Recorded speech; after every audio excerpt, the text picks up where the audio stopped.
अध्याय 22।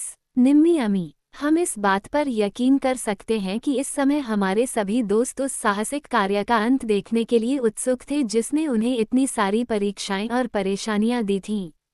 शायद tin woodman का दिल ज्यादा तेज नहीं धड़क रहा था, क्योंकि यह लाल मखमल से बना था और चूरा से भरा हुआ था, और टिन सोल्जर का दिल टिन से बना था और बिना किसी भावना के उसके टिन के सीने में टिका हुआ था। हालांकि इसमें कोई संदेह नहीं है कि वे दोनों जानते थे कि उनके जीवन में एक महत्वपूर्ण क्षण आ गया था, और निम्मी एमी का निर्णय एक या दूसरे के भविष्य को प्रभावित करने वाला था। जब वे अपने प्राकृतिक आकार में आ गए और रबर की पत्तियां जो पहले उनके सिर के ऊपर थीं, अब मुश्किल से उनके पैरों को ढक रही थीं, तो उन्होंने बगीचे के चारों ओर देखा और पाया कि उनके अलावा कोई भी व्यक्ति दिखाई नहीं दे रहा था। घर से भी कोई गतिविधि की आवाज नहीं आई, लेकिन वे सामने के दरवाजे की ओर चले गए, जिसके सामने एक छोटा सा बरामदा बना हुआ था, और वहां दोनों टिनमैन एक दूसरे के बगल में खड़े थे, जबकि दोनों ने अपने टिन के पो से दरवाजा खटखटाया। जब कोई भी व्यक्ति बुलाने के लिए उत्सुक नहीं दिखा तो उन्होंने फिर से दस्तक दी और फिर से। अंत में उन्हें अंदर से हलचल सुनाई दी और किसी ने खांसने की आवाज सुनी। कौन है वहां? एक लड़की की आवाज सुनाई दी। यह मैं हूँ। टिन के जुड़वां बच्चे एक साथ चिल्लाए। तुम वहां कैसे पहुंचे? आवाज ने पूछा। वे जवाब देने में झिझक रहे थे, इसलिए वुड ने उनके लिए उत्तर दिया। जादू के माध्यम से। ओह, अदृश्य लड़की ने कहा। क्या आप दोस्त हैं या दुश्मन? दोस्तों, वे सब चिल्लाए। तभी उन्हें दरवाजे की ओर कदमों की आवाज सुनाई दी, जो धीरे धीरे खुला और एक बहुत ही सुंदर मंचकिन लड़की दरवाजे पर खड़ी दिखाई दी। निम्मी अम्मी। टिन जुड़वां बच्चे रोए। यह मेरा नाम है, लड़की ने उन्हें ठंडे आश्चर्य से देखते हुए उत्तर दिया। लेकिन आप कौन हो सकते हैं? क्या तुम मुझे नहीं जानती, निम्मी? टिन वुडमैन ने कहा। मैं तुम्हारा पुराना प्रिय निक चॉपर हूँ। क्या तुम मुझे नहीं जानती, मेरे प्यारे? टिन सैनिक ने कहा। मैं तुम्हारा पुराना प्रिय हूँ, कैप्टन फाइटर। निम्मी एमी ने उन दोनों को देखकर मुस्कुराई। फिर उसने उनसे परे पार्टी के बाकी लोगों की ओर देखा और फिर से मुस्कुराई। हालांकि वो खुश होने के बजाय ज्यादा खुश लग रही थी। अंदर आ जाओ, उसने कहा और अंदर ले गई। प्रेमिकाएं भी कुछ समय बाद भूल जाती हैं, लेकिन तुम्हारा और तुम्हारे दोस्तों का स्वागत है। अब वे जिस कमरे में दाखिल हुए वह आरामदायक और आरामदेह था, साफ सुथरा और अच्छी तरह से साफ सुथरा था। लेकिन उन्हें वहां निम्मी एमी के अलावा कोई और मिला। आकर्षक मंचकिन पोशाक पहने एक आदमी आराम कुर्सी पर आराम से लेटा हुआ था, और वो उठकर बैठ गया और आगंतुकों पर अपनी आंखें घुमाकर एक ठंडी और उदासीन निगाह से देखा जो लगभग अशिष्टतापूर्ण थी। वह अजनबियों का अभिवादन करने के लिए अपनी सीट से उठा भी नहीं, बल्कि उन्हें घूरने के बाद उसने एक तिरछी नज़र से दूसरी ओर देखा, जैसे कि वे उसकी रुचि के लिए बहुत कम महत्व के थे।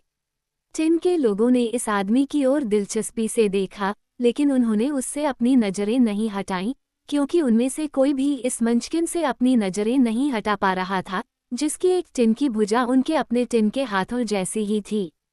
मुझे लगता है, कैप्टन फाइटर ने कठोर और आक्रोशपूर्ण आवाज में कहा, श्रीमान, आप एक नीच धोखेबाज हैं। धीरे धीरे बिजुका ने चेतावनी दी, अजनबियों के प्रति असभ्य मत बनो, कप्तान। असभ्य? टिन सैनिक चिल्लाया, अब बहुत अधिक उत्तेजित हो गया था। क्यों? वो एक बदमाश है, एक चोर। खलनायक मेरा ही सिर पहन रहा है। हाँ, टिन वुडमैन ने कहा, और उसने मेरी दाहिनी बांह पहनी हुई है। मैं इसे छोटी उंगली पर 2 मस्से से पहचान सकता हूँ। हे भगवान, वुड ने कहा। तो यह वही आदमी होगा जिसे बूढ़े को क्लिप ने जोड़कर चोपफिट नाम दिया होगा। वह आदमी अब भी उनकी ओर मुड़ा, और उसका चेहरा अभी भी गुस्से से लाल था। हाँ, यही मेरा नाम है, उसने गुर्राहट जैसी आवाज में कहा, और तुम टिन के प्राणियों या किसी और के लिए मेरे सिर या हाथ या मेरे किसी भी अंग पर दावा करना बेतुका है, क्योंकि वे मेरी निजी संपत्ति हैं। तुम कोई नहीं हो, कैप्टन फाइटर चिल्लाया। सम्राट ने घोषणा की, तुम बस एक उलझन हो। अब सज्जनों, निम्मी एमी ने बीच में टोकते हुए कहा, मुझे आपसे कहना होगा कि आप बेचारे चोपफिट के प्रति अधिक सम्मान रखें। क्योंकि मेरे मेहमान होने के नाते आपके लिए मेरे पति का अपमान करना शिष्टाचार के विरुद्ध है। तुम्हारा पति? टिन जुड़वा निराश होकर बोले। हाँ, उसने कहा, मैंने चोफिट से बहुत पहले शादी कर ली थी, क्योंकि मेरे 2 अन्य प्रेमी मुझे छोड़कर चले गए थे। इस फटकार से निक चॉपर और कैप्टन फाइटर दोनों शर्मिंदा हो गए। वे एक पल के लिए शर्म से नीचे देखते रहे और फिर टिन वुडमैन ने गंभीर स्वर में समझाया, मैं जंग खा गया। मैंने भी यही किया, टिन सैनिक ने कहा। मैं यह नहीं जान सकती, बेशक, निम्मी एमी ने जोर देकर कहा। मुझे बस इतना पता था कि तुम दोनों में से कोई भी मुझसे शादी करने नहीं आया था, जैसा कि तुमने वादा किया था। लेकिन उसकी धरती पर पुरुषों की कमी नहीं है। यहाँ रहने के बाद मेरी मुलाकात मिस्टर चोपफाइट से हुई और वह ज्यादा दिलचस्प था क्योंकि वह मुझे तुम दोनों की बहुत याद दिलाता था, जैसे तुम टिन बनने से पहले थे। उसके पास एक टिन का हाथ भी था और वह मुझे तुम्हारी और भी याद दिलाता था। कोई आश्चर्य नहीं, बेजुका ने टिप्पणी की। लेकिन सुनो, निम्मी एमी, आश्चर्यचकित वुड ने कहा, वह वास्तव में उन दोनों में से एक है, क्योंकि वह उनके त्यागे हुए अंगों से बना है। ओह, तुम बिल्कुल गलत हो, पॉलीक्रोम ने हंसते हुए कहा, क्योंकि वह दूसरों की उलझन का भरपूर आनंद ले रही थी। टिन मैन अभी भी वैसे ही हैं, जैसा कि वे तुम्हें बताएंगे, और इसलिए चोपफिट कोई और ही होगा। वे उसे हैरानी से देखने लगे, क्योंकि मामले के तथ्य इतने पेचीदा थे कि उन्हें तुरंत समझना संभव नहीं था। ये सब पुराने क्लिप का दोष है, टिन वुडमैन ने बड़बड़ाते हुए कहा। उसे हमारे बेकार हिस्सों का इस्तेमाल करके कोई दूसरा आदमी बनाने का कोई अधिकार नहीं था। ऐसा लगता है कि उसने ऐसा किया, निम्मी एमी ने शांति से कहा, और मैंने उससे शादी की क्योंकि वह आप दोनों जैसा दिखता था। मैं यह नहीं कहूंगी कि वह एक ऐसा पति है जिस पर गर्व किया जा सकता है, क्योंकि उसका स्वभाव मिश्रित है और वह हमेशा एक सहमत साथी नहीं होता है। कई बार ऐसा होता है जब मुझे उसे धीरे से डांटना पड़ता है, अपनी जीभ से और अपनी झाड़ू से।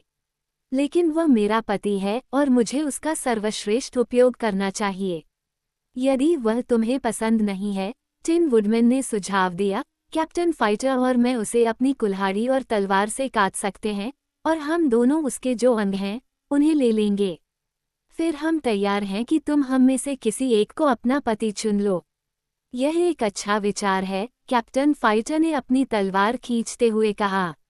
नहीं, निम्मी एमी ने कहा, मुझे लगता है कि मैं अपने पति को रखूंगी। अब उसे पानी खींचने, लकड़ी धोने, गोभी की जुताई करने, फूलों की क्यारियों से खरपतवार निकालने, फर्नीचर साफ करने और इसी तरह के कई काम करने का प्रशिक्षण मिल गया है। नए पति को तब तक डांटना फटकारना पड़ेगा और उसे धीरे से डांटना पड़ेगा जब तक कि वह मेरे तरीके न सीख ले। इसलिए मुझे लगता है कि मेरे चॉपफाइट को रखना बेहतर होगा, और मुझे कोई कारण नहीं दिखता कि आपको उस पर आपत्ति क्यों होनी चाहिए। आप दोनों सज्जनों ने उसे तब फेंक दिया जब आप टिन बन गए थे, क्योंकि अब आपको उसका कोई उपयोग नहीं था, इसलिए अब आप उस पर उचित रूप से दावा नहीं कर सकते।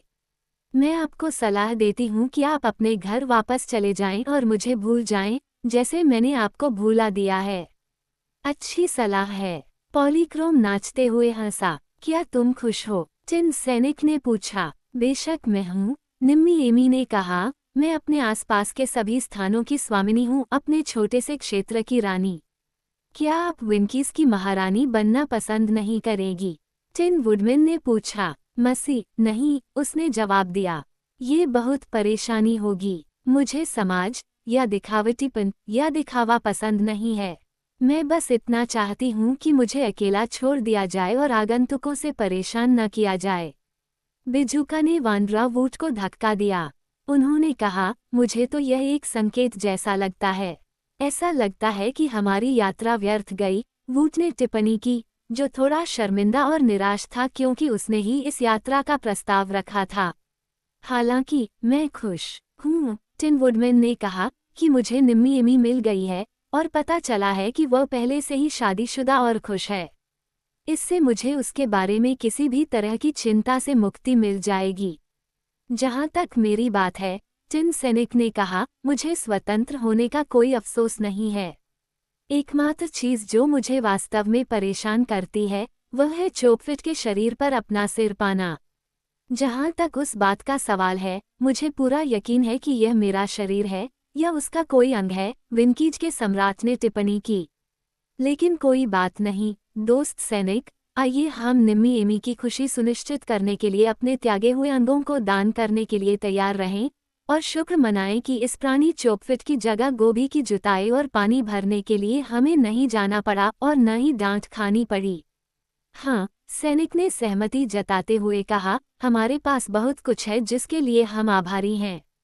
पॉलीक्रोम, जो बाहर घूम रही थी, अब खुली खिड़की से अपना सुंदर सिर बाहर निकालकर प्रसन्न स्वर में बोली, बादल छाने लगे हैं, शायद बारिश होने वाली है।